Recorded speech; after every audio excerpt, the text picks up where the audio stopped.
Hello guys, back to my new YouTube channel. আশা করি বন্ধুরা তোমরা সবাই ভালো আছো। আজকে আমি যাচ্ছি ইকো পার্কে এবং আমার সঙ্গে আছে আমার দুটো বন্ধু, এলো চিন্ময় আর এলো পতীশ। ঠিক আছে, তো চলো ইকো পার্কে গিয়ে দেখা হবে।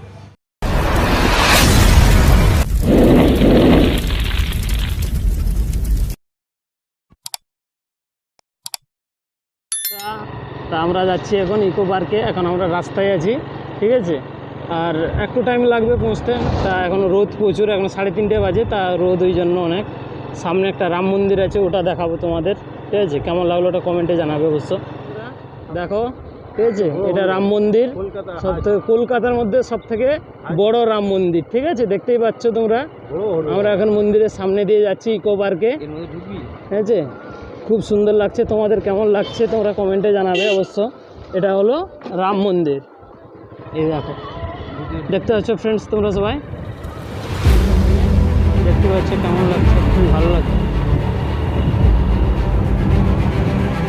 ফ্রেন্ডস। আমরা ফাইনালি ইকো পার্কে পৌঁছে গেছি, সাইডে আছি আমরা। এখন ইকো পার্কের ভেতরে ঢুকবো, তার আগে টিকিট কাটতে হবে। চলো গেটের সামনে পৌঁছে যাবো, দেখা যাক কত কি বলে। তারপর আমরা টিকিট কেটে ইকো পার্কের ভেতরে ঢুকবো এবং দেখাবো। আমরা এখন টিকিট কাটবো, ঠিক আছে। 3জন, দেখা যাক কত নেয়। ফার্স্ট টাইম এলাম, জানি না কত নেবে। তা 3জনে আছে আমরা, টিকিট 3টে টিকিট হবে।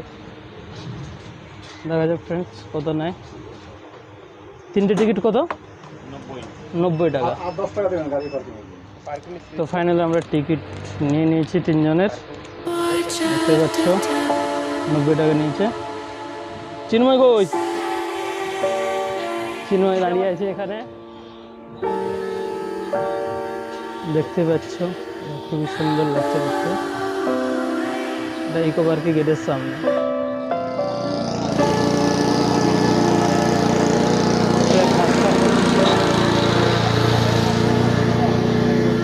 এটা কি করছে? ঘাস কাটছে কেন? ঘাস বড় হলে কি সমস্যা?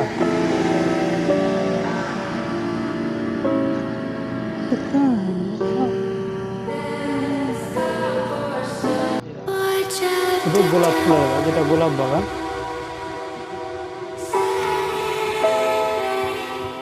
দেখতে পাচ্ছ শুধু গোলাপ ফুল এগুলো।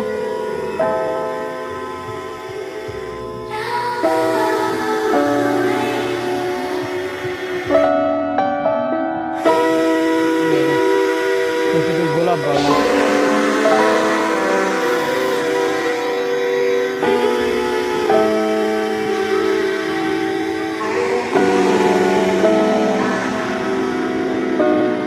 শুধু গোলাপ ফুল এগুলো।